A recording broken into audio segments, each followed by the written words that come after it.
Kusangkakan panas berpanjangan, rupanya gerimis mengundang.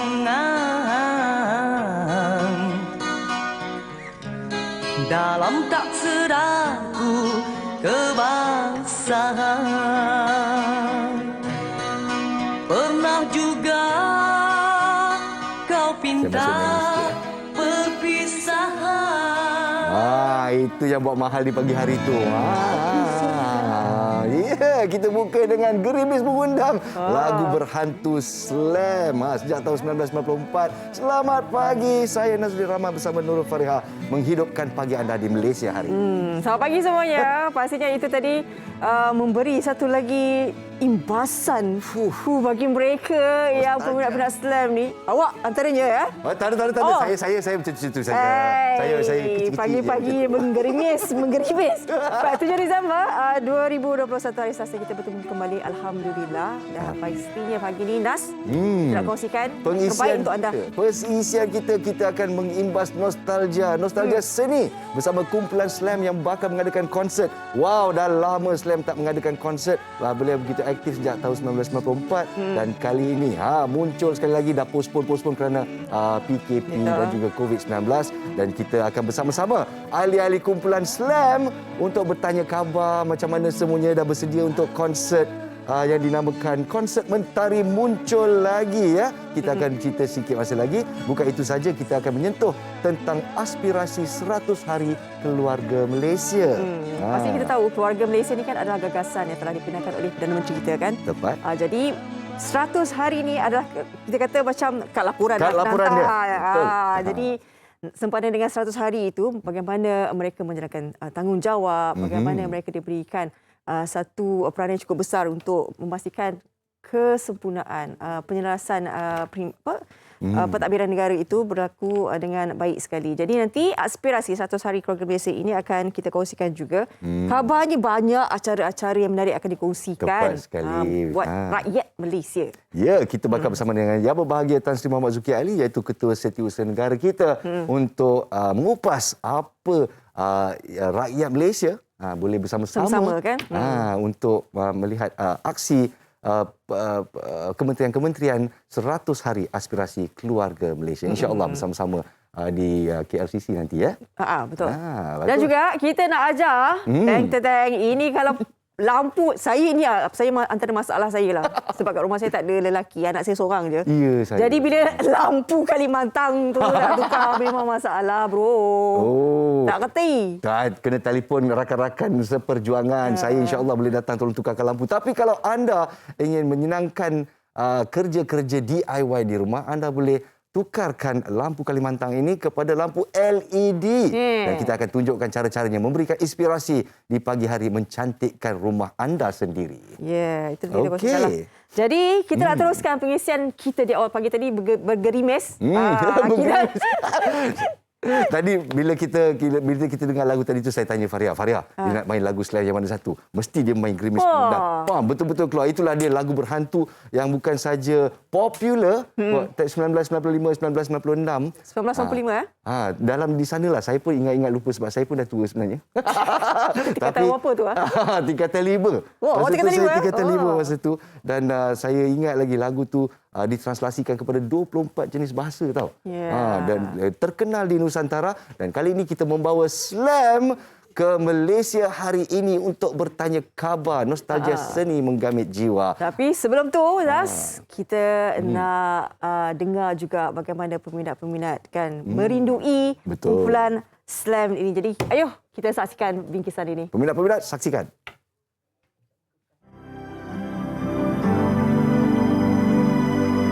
Aku fikirkan mendung berterusan, tapi kini Slam, sebuah kumpulan rock yang meniti populariti dalam dunia muzik tanah air sejak awal 90-an di Johor Bahru. Di bawah naungan seorang komposer terkenal, Allahyarham Rahim Uthman, kumpulan ini dipimpin oleh Shah Nizam Abdul Halim atau lebih dikenali sebagai Shah, bekas gitaris kumpulan Axis. Kumpulan yang dianggotai oleh Zamani, Shah, Eddie, Man dan Lily ini sememangnya menjadi kegilaan ramai. Pada tahun 1995, album kedua mereka yang berjudul Kesan Terbukti berjaya meletakkan kumpulan ini sebaris dengan kumpulan-kumpulan muzik terkenal tanah air.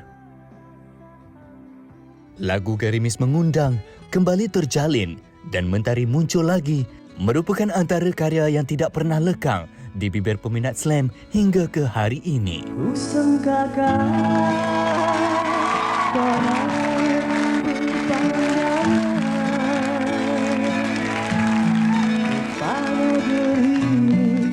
pada gerimis mengundang. Kepada Abang Zamani, saya adalah peminat anda daripada kecil. Ku sangkakan panas berpanjangan. Semenjak zaman 90-an ketika saya berada di sekolah rendah lagi, lagu yang saya suka waktu tu seperti Kembali Terjalin, Bukan Niat Membalas Derita dan Gerimis Mengundang. Jadi saya harap satu hari nanti kumpulan Slam akan membuat comeback sekali lagi. Saya amat berminat dengan kumpulan Slam. Dalam banyak-banyak lagu yang paling saya minat adalah Gerimis Mengundang dan Windiani.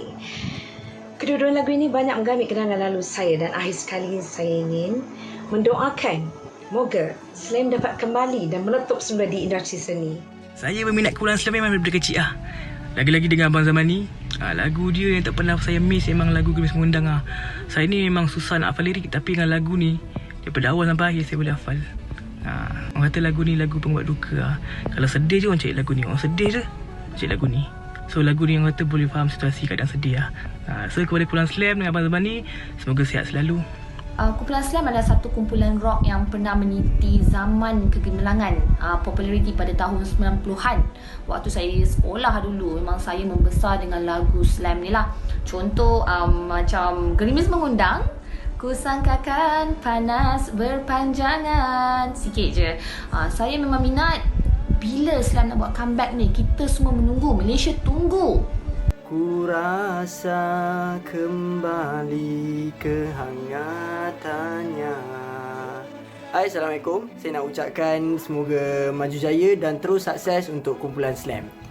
Fighting! Tapi perasan tak, Nas?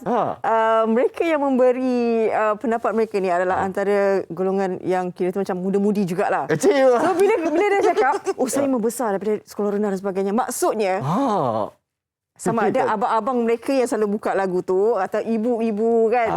So mereka mendengar sekali. Kalau sekolah rendah takkanlah tiba-tiba ni, betul tak? Slam ni dia punya peminat dari setiap lapisan masyarakat. Kalau kita tengok di sana, yang kakak-kakak pakai tudung, yang kakak pakai hoodie, lepas tu abang-abang yang muka ganas tapi dalam hati dia ada taman begitu.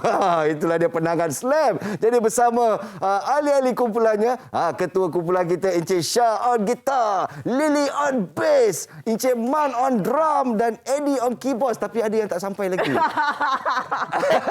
Selamat pagi. Masuk, Man. Syah dan juga Lily. Assalamualaikum. Assalamualaikum. Waalaikumsalam. Selamat pagi. Selamat pagi. Pertama sekali saya nak komen, Abang Lily nampak gagah betul dekat sini dalam tu dia. Maknanya semua sudah buat persiapan untuk konsert Mentari Muncul.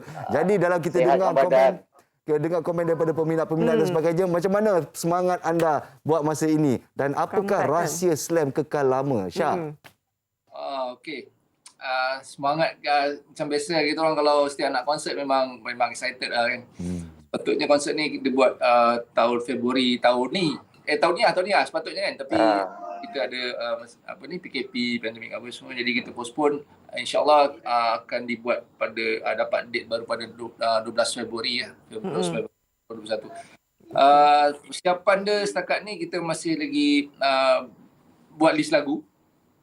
Sebab lagu kita ada banyak, kita tak nak, kalau boleh kita tak nak ketinggalan untuk main, kalau boleh nak main semua lagu, tapi tak boleh kalau main jadi 4 jam nanti show nanti kan. Betul? 4 jam nanti tak boleh. Jadi kita sekarang kita buat song list, tapi insyaAllah untuk show kali ni kita akan buat kelainan dari segi Pastinya kelainan itu dan kemunculan semula kumpulan slam dalam buat konsert ni dinanti-nantikan. Macam mana tadi adik-adik dia cakap kan. Dia nak buat comeback, dia nak buat comeback. Kita nak, okey. Dili, kita nak throwback sikit lah kumpulan slam ni kan. Sebab kalian merupakan kumpulan yang bila dengar slam je, legend. Memang legend. So jadi bagaimana kalian persefahaman, persahabatan yang kalian tunjukkan ini? Masa zaman yang menunggu korang memang itu memang top lah. Buka slam je tahu dah lagu dia kan. Ketika itu, apa yang kalian lalui yang sebagai satu kumpulan yang cukup cukup legend ketika itu? Okey, kita pernah lalui Singapura Malaysia blackout. Malaysia blackout. Konsert blackout. Itu yang kita lalui. Tapi yang terbaik dan terindah adalah bila kita beramai-ramai kita berkomunikasi antara satu sama lain. Kita pun tak putus hubungan walaupun kita sibuk dengan benda-benda lain, kerja-kerja lain. Saling kontak dalam WhatsApp group ke through media lah, social media. Walaupun macam lagu-lagu yang kita nak kena praktis semua nanti Syah akan arrange lah. Jadi kita dimaklumkan awal. Jadi kita dapat tahu lagu-lagu tu macam ni, susunan dia belum tahu lagi kan. Tapi lagu kita dah tahu. Jadi bila kita sampai ke studio, kita dah boleh recall balik semua lagu-lagu yang kita pernah main. Jadi kita main. Tapi yang kelakar dia kadang-kadang yang paling best lah. Nanti kalau Syah main lagu, let's say Gerimis Mengundang, dia main version A. Yang lama punya version. Saya main version B. Eddie main version C. Alamak. Bila praktis, semua main lain ni. Itu paling best dia lah. Tapi Alhamdulillah kita masih berhubungan. Antara satu lah, kita kontak semualah. Alhamdulillah. Antara memori saya yang saya ingat lah, betul tentang kumpulan slam kan. Kita tengah masa tu saya baru dapat kerja dan saya berjumpa dengan pekerja Indonesia ya. So kita saja cerita pasal muzik dan sebagainya. Dia kata, selesai tanyalah, kumpulan-kumpulan Malaysia mana satu you suka? Terus dia cakap, slam. Terus dia nyanyi lagu Gerimis Mengundang bang, orang Indonesia ni. Jadi penangan slam ni, dia Brunei, Singapura, Indonesia. Jadi ada tak antara memori daripada peminat-peminat yang paling gila yang anda pernah ingat? Banyak sangat. Syah Antaranya Syah. Syah tengah perang kepala tu. Saya untuk memori yang macam tu dia ada banyak. Ada macam minat daripada Indonesia datang sini naik basikal daripada mana? Wow. Melaka. Daripada Johor. Dia bawa kayu basikal dari Johor ke KL? Yes. Ui. Respect. Respect itu dia penangan slam. Pada saya yang bestnya apa tahu macam tadi ada cakap tadi tu. Bila lagu slam ni yang minat tu dipas daripada mak ke anak. Kan? Betul. Bapa rasa benda tu macam satu yang saya rasa macam macam ni pula slam boleh buat dekat diorang. So maksudnya kadang-kadang bila kita datang nampak budak kecil-kecil lagi tu kan. Bawa minat semua kan. Tak habis sekolah lagi pun tapi diorang dia minat slam. Kenapa minat lagu-lagu slam. Dah hafal semua lagu slam kan. Apa semua kan. Jadi benda tu pada saya satu benda yang best lah. Untuk kita dia satu benda yang special lah. Bukan tu je lah. Bukan tu je. Ada yang macam peminat yang Suzanne, nama dia Suzanne. India Suzanne. Tapi mak dia tu pendengar kumpulan slam. Pemuzik dah ada dengar lagu slam. Jadi dia hantar lagu tu, dia cakap, mak aku dulu dengar slam, lepas tu sekarang aku pula dengar slam. Sekarang aku jadi peminat slam. Betul, itu saya tidak menafikan lah Lily dengan Syah sebab mak saya. Masa konsert yang betul-betul, masa konsert slam tu dia sanggup tak nak masak. Dia tak masak. Kesian dia lapar sebab tengok Kita slam. orang pun tak makan tengoklah juga. Alah kesian dia. Tapi memang betul. Okey, jadi di sini kita nak wawarkan sikit tentang konsert Mentari muncul lagi di Dewan Plenary KLCC 12 Februari 2022. Satu malam saja, betul? Satu malam. Satu malam tak boleh dilepaskan. Jadi macam mana dengan kita tengok Abang Lily tadi fit kan. So saya nak tanya juga macam mana fitness level kita semua. Dan maklumlah kita pun kena terus terang dengan diri sendiri. Kita pun bukan muda semuda-muda dulu lagi kan. Jadi macam mana persiapannya Abang Syah? Sorry, Persiapan untuk fitness. Condition. Lepas tu nak jumpa peminat, dah lama tak jumpa. Nak gosok itu lagi lah kan. Ada macam-macam kan, sibuk kan banyak-banyak kerja. Jadi yang boleh kita jaga siapa tu, main bola, badminton ada. Ada kat office pun ada ada punching bag. Juga. Jadi mana kalau ada free time tu kita ni lah. Belakang peluang lah. Kalau tak memang lemau je lah. Itulah Abang Lili pun pergi gym. Saya dengar Abang Zaman ni kurang sihat tu pasal dia tak dapat bersama kita pada pagi ini. Saya difahamkan dia ada masalah tulang belakang ya. Betul. Sepatutnya Abang Zaman ni ada, YD pun ada. Tapi Abang Zaman ni dia rasanya dia buat treatment kot. Semalam dia buat treatment tulang belakang. Jadi bila treatment dia sakit, dia tak larat. Baik, sedikit boleh kongsikan dalam 20 saat tu. Kurang lebih 30 saat tu. 20 saat untuk konsert kalian nanti. Macam mana peminat boleh bersama-sama nanti tahun depan. Okey. Dia boleh boleh beli tiket di My Ticket. Okey, My Ticket. Lepas tu boleh follow Shiraz Project dekat FB dan Instagram. Tapi kena bagi tahu tiket memang agak limited dah sebab kita buka daripada tahun lepas kan. Hebat. Jadi tiket dah tak berapa banyak dah tu. Kalau nak beli kena cepat lah. Lepas tu harga ada sekali dalam tu lah. Saya tak ingat lah harga. Baik. Saya ingat sebab saya pun tengah pantau tiket tu. Yang paling rendah RM130. Okey. Dan paling mahal kalau nak jumpa secara depan RM700. Dahsyat. Itu dia penangan slam. Terima kasih Abang Syah. Terima kasih Abang Lili. Terima kasih juga. Terima kasih. Semoga terus menyengat begitu di atas pentas. Plenary Hall. Yes, insya-Allah. Jadi kepada peminat-peminat di luar sana juga jangan lupa untuk membuat suatu date dengan kumpulan slam di Plenary Hall. Konsert Mentari muncul lagi. Alhamdulillah. Kita berehat seketika. Kembali nanti kita akan bawakan juga pengisian mengenai 100 hari aspirasi keluarga Malaysia. Semua jadi MSI.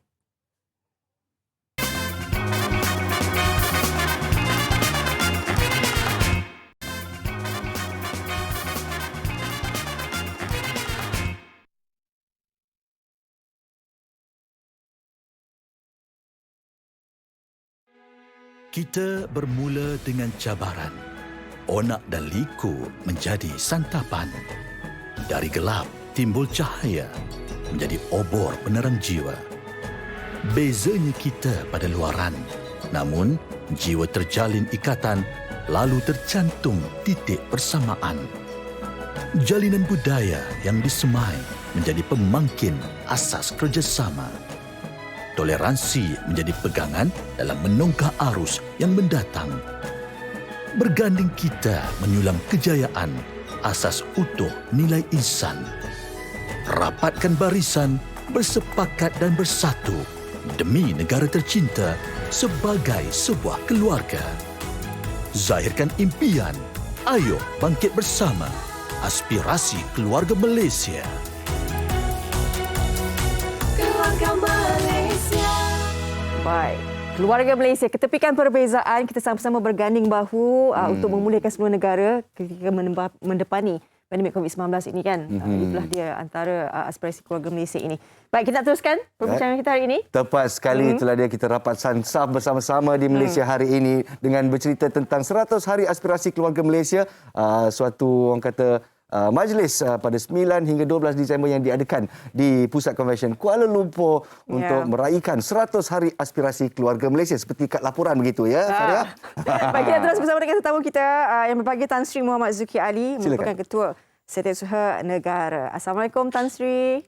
Ya, Waalaikumsalam. Selamat pagi. Terima kasih bersama kami Tan Sri. Ya. Baiklah, bolehkah Tan Sri ceritakan sikit tentang apakah 100 hari aspirasi keluarga Malaysia atau AKM ini? Silakan Tan Sri. Ya, pertama terima kasih banyak Nas dan juga Fariha. Terima kasih juga MHI dan juga TV3 lah kerana beri saya peluang untuk ke udara bersama-sama pada pagi ini untuk berkongsi mengenai program 100 hari keluarga Malaysia, aspirasi keluarga Malaysia. Sebenarnya 100 hari aspirasi keluarga Malaysia merupakan program ataupun inisiatif yang telah ditetapkan oleh 31 menteri dan juga yang melibatkan 26 kementerian dan juga 5 agensi di bawah Jabatan Perdana Menteri. Program ini merupakan bentuk pembuktian tentang pencapaian prestasi dalam 100 hari pertama selepas Yang Amat Berhormat Datuk Seri Ismail Sabri Yaakob dilantik sebagai Perdana Menteri dan juga seluruh jemaah menteri lah. Jadi untuk makluman Penas dan juga Fariha serta para penonton sekalian, syarat jemaah menteri pada yang pertama selepas Yang Amat Berhormat Perdana Menteri dilantik telah bersetuju agar menteri-menteri kabinet membentangkan laporan prestasi aspirasi masing-masing 100 hari pertama pentadbiran kerajaan. Iaitu dia antara inisiatif bagi setiap aspirasi adalah berlandas kepada 6 teras utama. Itu yang pertamanya menstruktur semula ekonomi, yang keduanya untuk menjamin keselamatan dan juga ketenteraman negara, yang ketiganya meningkatkan kesejahteraan sosial, yang keempat mempertingkatkan infrastruktur menyeluruh, dan kelimanya memperkukuh penyatuan dan juga acuan keluarga Malaysia, dan yang terakhirnya untuk memperkasa penyampaian perkhidmatan lah. Cik Nas dan juga Puan Fariha. Baik. Tan Sri nak tanya. Tadi seperti mana Tan Sri cakapkan, seolah-olah bahawa 100 hari awal ni macam menjadi kayu pengukur, Tan Sri. Menilai prestasi sesuatu pentadbiran. Jadi mungkin ada yang ramai tertanya-tanya lagi, Tan Sri. Apakah penghasilan 100 hari pertama yang amat berhormat Perdana Menteri kita, dan juga perbezaannya melihat pendekatan Datuk Seri Ismail Sabri Yaakob ini? Ya, terima kasih Nas. Sebenarnya saya ingin berkongsi, Perdana Menteri Malaysia yang ke-9, Datuk Seri Ismail Sabri Yaakob, genap 100 hari menggalas tanggungjawab mengambil alih tampuk pemerintahan negara pada 28 November yang lalu lah. Dan kita perlu ingat juga pada ketika itu, semasa awal pentadbirannya, keadaan politik, ekonomi maupun kesihatan masih tidak begitu stabil. Dalam isu kesihatan rakyat khususnya, semua pihak masih lagi berusaha untuk menangani pandemik COVID-19. Ketika itu kita lihat penularan wabak COVID-19 masih berada pada tahap membimbangkan, dan Nas masih ingat, jangan lupa lebih daripada 20,000 kes jangkitan yang dilaporkan setiap hari ketika itu. Betul. Namun alhamdulillah, berkat kesabaran, berkat kecekalan kita semua rakyat Malaysia, sama ada inisiatif dari pihak kerajaan maupun kerjasama seluruh warga, dalam tempoh 100 hari ini wabak COVID-19 yang melanda negara nampak berjaya kita kurangkan. Betul. Dan hari ini kita lihat purata kes COVID-19 di Malaysia direkod pada kadar di bawah 5,000 kes harian. Dan kita harap ianya akan berterusan. Kadar kematian, kadar kes pesakit yang ditempatkan di ICU juga menunjukkan penurunan. Usaha-usaha bagi mengekang wabak ini dia terus menular masih diteruskan oleh pihak kerajaan. Jadi seiring dengan usaha tersebut dan pencapaiannya, prestasi setiap ahli jemaah menteri akan dinilai. Sebelum ini ditandakan sebagai KPI ataupun Key Performance Indicator, atau dalam bahasa Malaysia dipanggil petunjuk prestasi utama lah. Jadi prestasi setiap ahli jemaah menteri akan dinilai berdasar 3 elemen utama, iaitu penilaian prestasi kementerian jabatan masing-masing, penilaian kepimpinan berdasarkan pada keberkesanan keberhasilan inisiatif, serta penilaian persepsi awam terhadap ahli jemaah menteri dan juga kementerian di bawah tanggungjawab mereka. Jadi justru itu, ahli jemaah menteri juga perlu mengumumkan kad laporan pencapaian 100 hari masing-masing kepada rakyat. Ini bertujuan bagi menilai pencapaian prestasi menteri dan juga kementerian demi kesejahteraan keluarga Malaysia, dan kerajaan meletakkan pencapaian aspirasi tersebut sebagai keutamaan tinggi bagi memberikan khidmat terbaik kepada rakyat. Baik. Alhamdulillah, terima kasih Tan Sri atas penjelasan beliau. Jadi di sini 31 ahli-ahli parlimen akan diberi pantauan, 26 kementerian dan juga 5 agensi kerajaan, dan semuanya bakal terpampang untuk rakyat melihat dan menilai melalui Majlis 100 Hari Aspirasi Keluarga Malaysia. Jadi sekarang ni apa tarikan yang ada sepanjang berlangsungnya program 100 Hari Aspirasi ini? Boleh Tuan ceritakan sedikit? Ya, terima kasih Nas. Sebenarnya kita tahu pastilah pada hari 9 hari bulan tu, yang disebut tadi bermula pada 9 hingga 12, adalah majlis yang pertamanya adalah majlis perasmian yang akan dirasmikan sendiri oleh Yang Amat Berhormat Perdana Menteri. Kemudian ada pelbagai program yang menarik sepanjang 4 hari berlangsungnya 100 hari aspirasi keluarga Malaysia inilah.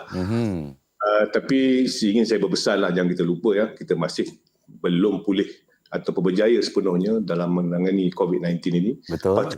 Yang ditetapkan ini kita masih lagi dalam fasa waspada lah, kawalan dan juga kawalan untuk mengelakkan wabak ini berterusan.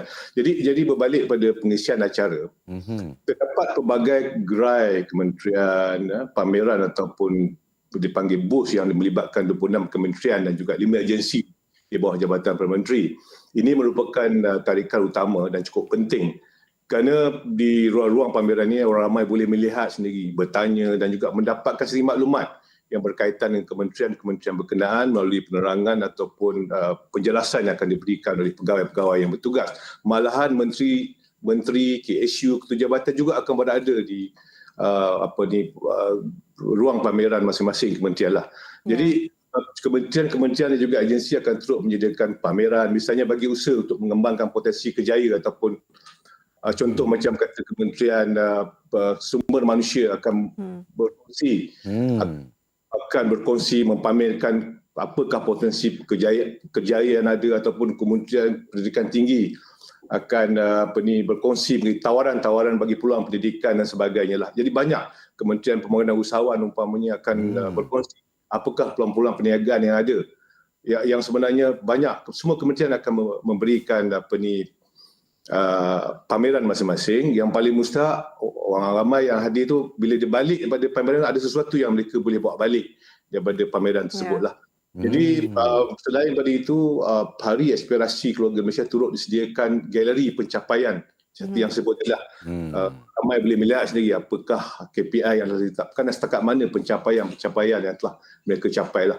Dan publik boleh menilai sendirilah capaian tersebut lah. Di samping mendapatkan program-program seperti lah, tawaran-tawaran, bantuan, matching, apa lagi, peluang-peluang perniagaan dan juga jualan untuk para usahawan yang kita akan berkongsi bersama-sama dengan orang ramai yang hadir lah. Tapi yang penting di sini transparansi dia jelas ternyata di sini untuk rakyat menilai dengan mata mereka sendiri, ya Fariha. Baik. Tan Sri, terima kasih banyak-banyak di atas perkongsian ini, dan mungkin kita berharap sedikit Tan Sri menyuruh orang ramai untuk sama-sama, katanya 4 hari kan? Ya. So pastilah kita mengharapkan kejayaan program 100 Hari Aspirasi Keluarga Malaysia ni akan perlukan sokongan semua pihak lah. Yang yang pertama. Yang keduanya, harapan kita supaya semua program aspirasi keluarga Malaysia secara jangka panjang dapat dijayakan dengan sama semua pihak, termasuk pihak swasta, pihak orang ramai dan sebagainya. Malahan pada hari tersebut juga kita akan bagi peluang kepada orang ramai untuk bagi pandangan. Kita ada satu buah khas untuk mereka bagi pandangan apakah hasrat mereka, setakat mana yang telah tercapai, apa yang mereka ingin kementerian-kementerian buat untuk memastikan agar semua rakyat Malaysia dapat sama-sama menikmati apa yang kita rancang lah. Jadi kita semua kena faham bahawa konsep keluarga Malaysia dan juga program aspirasi keluarga Malaysia merupakan perancangan bagi memastikan tidak ada golongan di Malaysia yang tercicir. Kejayaan yang dicapai oleh negara. Banyak usaha dilakukan oleh pihak kerajaan, lebih-lebih lagi dalam cabaran kita hari ini yang berjuang untuk menangani kesan-kesan ekonomi, politik dan juga sosial serta kesihatan. Jadi sebab itulah pendekatan inklusif dilakukan seiring dengan semangat keluarga Malaysia yang menerapkan konsep keterangkuman, kebersamaan dan juga kesyukuran. Terima kasihlah. Terima kasih banyak. Jadi yang paling mustahak, sepatutnya kita sentiasa berfikiran positif. Kita mengukur pencapaian tak kala tak biar dan berdepan dengan cabaran lah.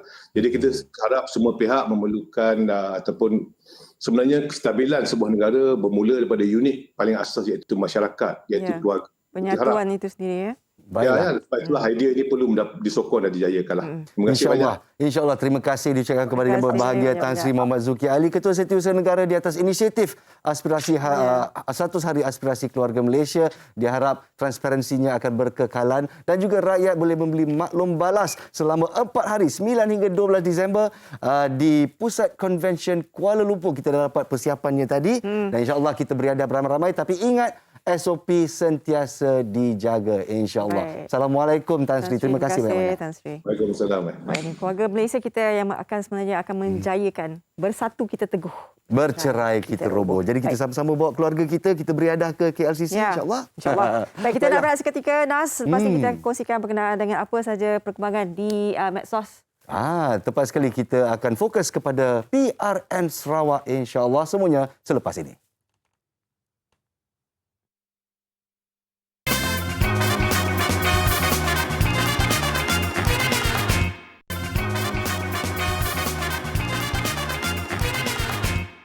Paling semula dalam Malaysia hari ini. Terima kasih kerana setia bersama kami. Kita nak terus bincangkan berkenaan dengan PRN Sarawak ke-12. Ini katanya yang paling terbesar juga. Paling terbesar, tepat sekali. 349 calon, Fariha, daripada 10 parti politik serta calon bebas. Jadi kalau kita nak buat perbandingan, PRN 11 pada 2016 menyaksikan hanya 229 calon bertanding. Jadi memang yang terbesar di Sarawak setakat ini. Dan kabarnya kali ini kan kita ada 349 calon. Ya, saya. Jadi calon wanita juga boleh kata ramai juga lah, 45 orang. Kira-kira 12.9% yang turut di dalam penamaan calon itulah. Jadi antara parti yang paling banyak dia punya calon wanita ni Parti Bumi Kenyalang PBK. Katanya mengetengahkan calon wanita seramai 13 orang. Manakala Parti Sarawak Bersatu PSB 10 orang, lepas tu Parti Aspirasi Rakyat Sarawak 6 orang, PKR 5 orang, Gabungan Parti Sarawak 4 orang, DAP 4 orang, Parti Amanah Negara seorang, lepas tu ada 2 calon bebas untuk calon wanita. Wah, jadi perkasakan kaum wanita untuk PRN Sarawak kali ini. Alhamdulillah. Dan penjuru pun boleh tahan juga kan? Oh, betul. Jadi kalau kita cerita pasal penjuru, kerusi Dun Dudung adalah calon paling ramai bertanding. Ada pertembungan 8 penjuru, Fariha. Betul. Sebab kita dengar 6 penjuru tu dah ramai tu, dah banyak tu kan. Tapi kali ini Sarawak 8 penjuru dia bagi. 8 penjuru dan saya rasa ada yang akan hilang deposit mereka. InsyaAllah. Semuanya untuk bertanding 82 kerusi Dewan Undangan Negeri di PRN Sarawak. Dan di sini apa yang kita nak tekankan adalah SOP-nya. Jadi tiada ceramah yang boleh dijalankan. Semuanya atas talian kecuali DUN yang tiada capaian atau coverage internet. Itu saja. Jadi insya-Allah semoga semuanya selamat. Betul. Semua 18 Disember kita saksikan ya. Baik. Okey, itu berkenaan dengan PRN Sarawak. Kita nak pindah. Ni kena cepat ni. Betul. Ini apa? Abang betulkan lampu ke bang? Terus ke DIY. Kita ada abang betulkan lampu. Kalau nampak lighting betulkan lampu ni, dia ada konti ni. Ada konti juga. Jadi kepada Cik Fariha kita yang pernah mewawarkan bahawa dia susah nak tukar lampu, insya-Allah boleh telefon kita ni yang gagah-gagah perkasa. Tapi kepada anda yang ingin menggantikan lampu Kalimantan ataupun fluorescent light anda, betulkan kepada LED, menjimatkan wang dan juga lebih cantik mata memandang. Jom kita saksikan.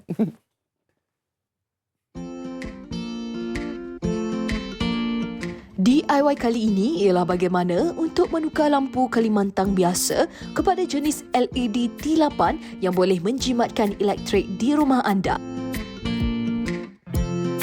Pertama sekali, anda perlu tutup suis elektrik utama bagi mengelakkan berlakunya renjatan ketika menukar mentol.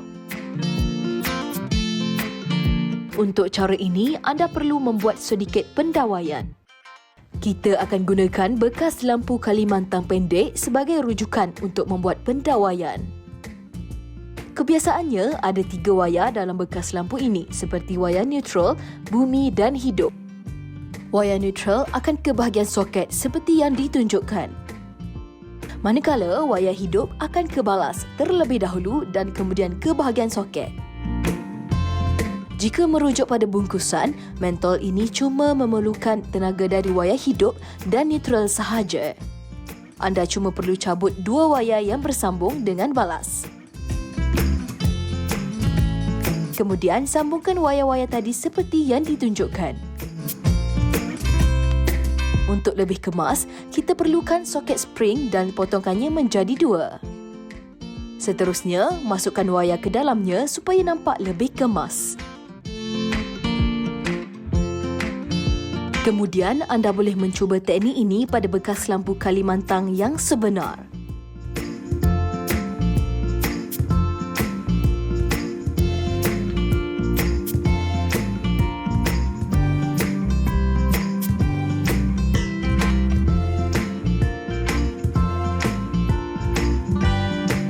Tutup bekas lampu tersebut. Pasang lampu dengan berhati-hati dan hidupkan elektrik. Dan siap.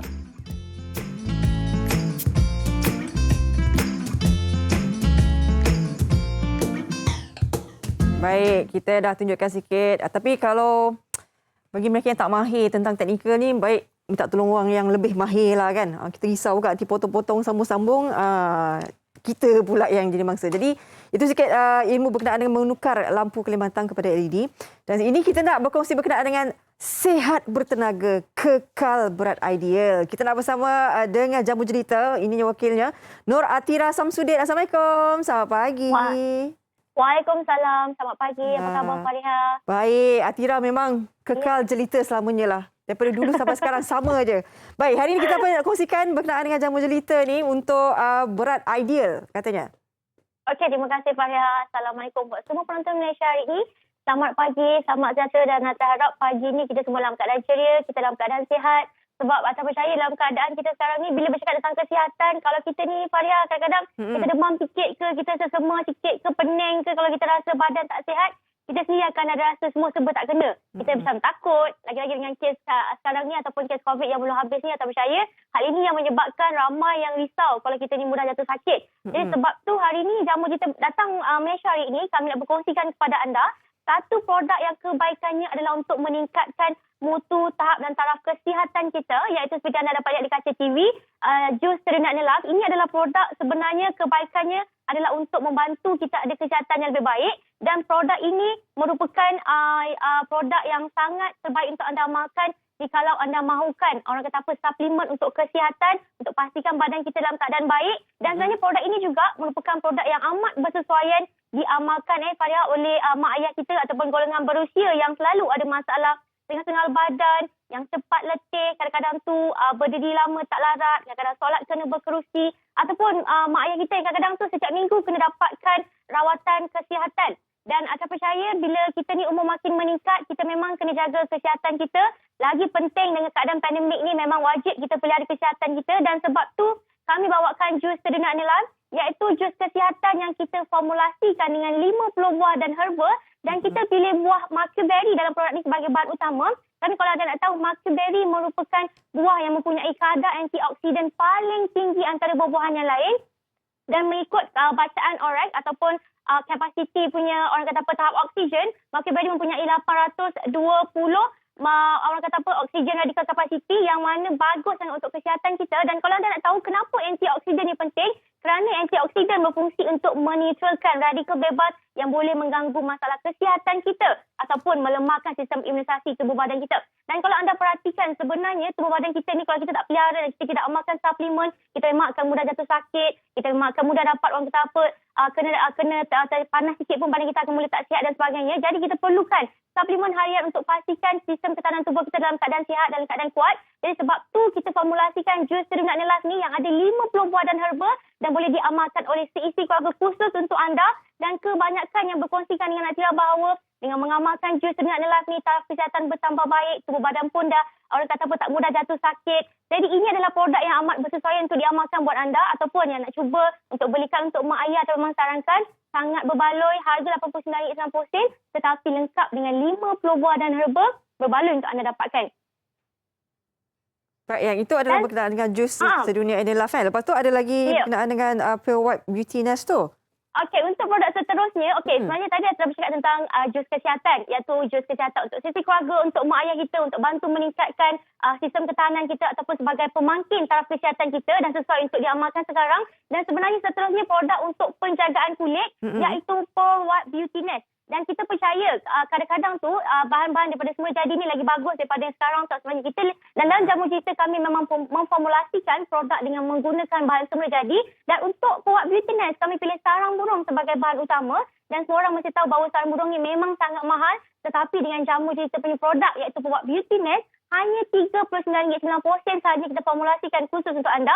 Dan sarang burung mempunyai banyak kebaikan untuk kulit, iaitu bantu melambatkan kolagen penuaan, bantu mencantikkan tekstur kulit, bantu memberikan orang kata apa penjagaan buat kulit secara menyeluruh. Dan produk ini sebenarnya sesuai buat anda yang nakkan minuman penjagaan kulit yang baik untuk penjagaan rambut dan juga kuku juga, dan berharga cuma RM39.90, mempunyai banyak kebaikan untuk merawat masalah kulit anda, untuk meratakan tona kulit tidak sekata, yang nakkan kulit cantik, yang glowing, orang kata apa, yang flawless. Ini adalah produk yang perlu anda amalkan, dan produk ini boleh diamalkan lelaki dan wanita yang menyusui, ibu mengandung pun boleh amalkan, tak ada masalah. Dan untuk produk yang seterusnya, tadi saya telah bercakap tentang jus Serenat Nelaf, jus kesihatan, atau bercakap tentang Pure White Beauty Nest untuk orang kata apa penjagaan kulit, dan seterusnya Pure White Fine Talk Fiber. Ini adalah produk yang bersesuaian buat anda yang nakkan berat badan ideal. Yang suka makan tapi risau dengan keadaan kadang-kadang baju tiba-tiba tak muat ataupun takut nak timbang berat badan anda. Dan Puak Pantak Fiber adalah minuman serat larut yang mempunyai perisa nenas dan kita gabungkan dengan gabungan daripada Hudia dan juga Inulin. Inulin adalah dietary soluble fiber yang mana jika anda amalkan Puak Pantak Fiber sebelum makan, ia bantu mengenyangkan sebagai meal replacement dan anda amalkan selepas makan, produk ini akan bantu menyingkirkan lebihan makanan. Sisa toksin yang tersimpan dalam produk yang kita tahu ini adalah punca-punca penyakit dan juga punca-punca berat badan kita bertambah ataupun punca ada saiz critical tidak seimbang. Jadi Pantox Fiber bantu anda untuk dapatkan berat badan idaman dan jika berat anda 70 kilo ke atas, kita sarankan anda minum 2 kali sehari. Berat anda 70 kilo ke bawah, minum sehari sekali pun dah cukup. Dan produk ini rasanya sangat sedap, anda boleh amalkan tanpa was-was, tanpa bahan terlarang. Selamat penggunaannya, merupakan produk ideal perkelasan makanan dan anda yang nakkan kulit cantik, anda nakkan orang kata minuman suplemen dengan harga mampu milik, anda boleh dapatkan Puak Beauty Nest dan anda nak badan menawan, berdapatkan Pantox Fiber, kita menggunakan membantu mula jadi. Dan secara ringkasnya, buat anda yang mencari orang kata suplemen harian untuk kesihatan, untuk jus kesihatan, untuk pemangkin kesihatan kita dalam rutin harian, anda boleh dapatkan jus Serena Analyze dan dapatkan Puak Beauty Nest berharga RM39.90, Pantox Fiber berharga RM38.90 dan semuanya boleh dapatkan secara online di Jombai, di Shopee. Dan secara ringkasnya anda nak tanya tentang produk lebih lanjut, boleh hubungi 1800-885110. Terima kasih Fariha. Terima kasih Nur Atira di atas perkongsian ini. Pastikan kalian mendapatnya sebab tadi harga semua ada diskaun tu. Jadi boleh dapatkan produk jamu jelita. Terima kasih kembali Nur Atira Samsudin, Pegawai Pemasaran Jamu Jelita. Okey, selepas ini kita nak berehat seketika. Kembali nanti kita akan sikit lagi kita nak bawa di penghujung rancangan berkenaan dengan kopi. Semua selepas ini di MHI.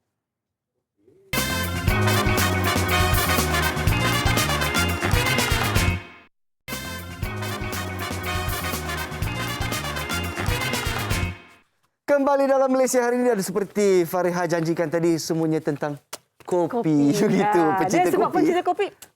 Pecinta lah kan begitu. Kalau dia tak cinta, pahal kopi tu.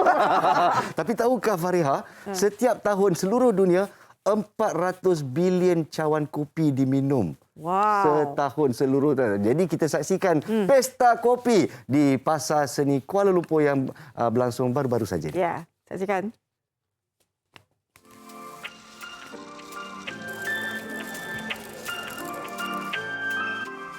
Minuman kopi biasanya dipilih bagi memberi kesegaran dan menghilangkan rasa mengantuk. Bagi penggemar kopi, setiap orang ada alasan tersendiri untuk menegut secangkir kopi. Berdasarkan sejarah, minuman ini pertama kali diperkenalkan ketika pembukaan kedai kopi tiam, iaitu kopi yang diambil daripada bahasa Melayu dan tiam bermaksud kedai dalam dialek Hokkien. Tidak kiralah sama ada di kedai kopi biasa, kopi tiam, sehinggalah kafe dengan kopi latte tanpa lemak dan lelehan karamel sebagai hiasan. Apa sahaja cara penghasilan, kopi menjadi sebahagian daripada kegemaran rakyat Malaysia. Baru-baru ini, satu acara pesta kopi yang diadakan di Pasar Seni khusus untuk kaki kopi menerokai dunia kopi.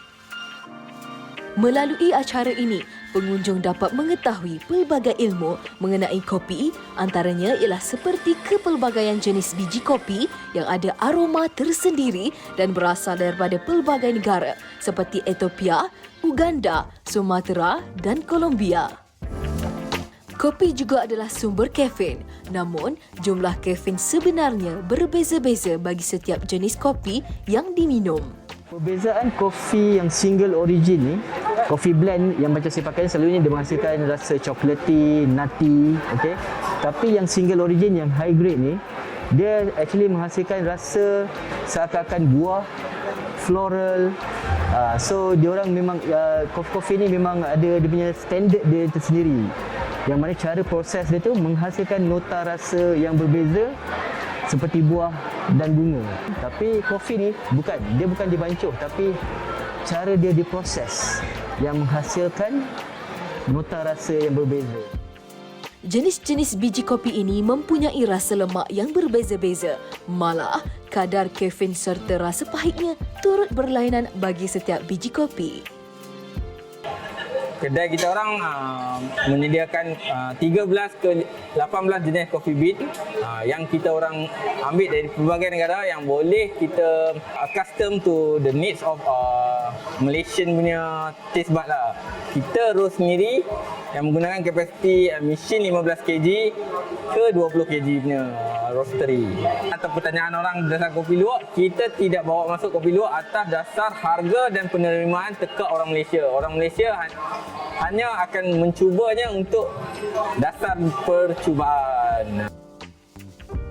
Secara purata, rakyat Malaysia minum lebih kurang 2.5 cawan kopi setiap hari. Bagi penggemar kopi, satu cawan kopi biasa mampu merangsang untuk kekal berjaga. Malah bagi mereka, kopi turut membantu memberi tumpuan dan tenaga.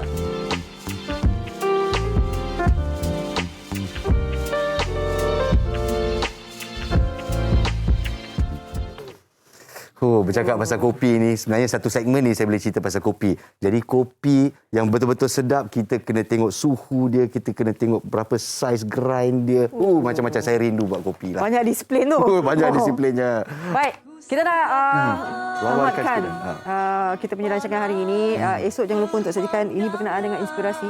Katanya pasangan ni dia sanggup berhenti kerja, lepas tu dia berkebun, buka ubi dan juga pisang tu. Wow, berjaya. berhenti kerja hanya untuk berkebun. Tapi inilah adalah salah satu inisiatif urban farming yang harus dititik beratkan untuk negara kita Malaysia. Syabas kita ucapkan. Kita akan wawarkan story ini besok. Tapi kita akhiri Malaysia hari ini dengan satu lagu istimewa. Kumpulan Slam. Saksikan dan selamat pagi diucapkan kepada anda. Assalamualaikum. Aku sengaja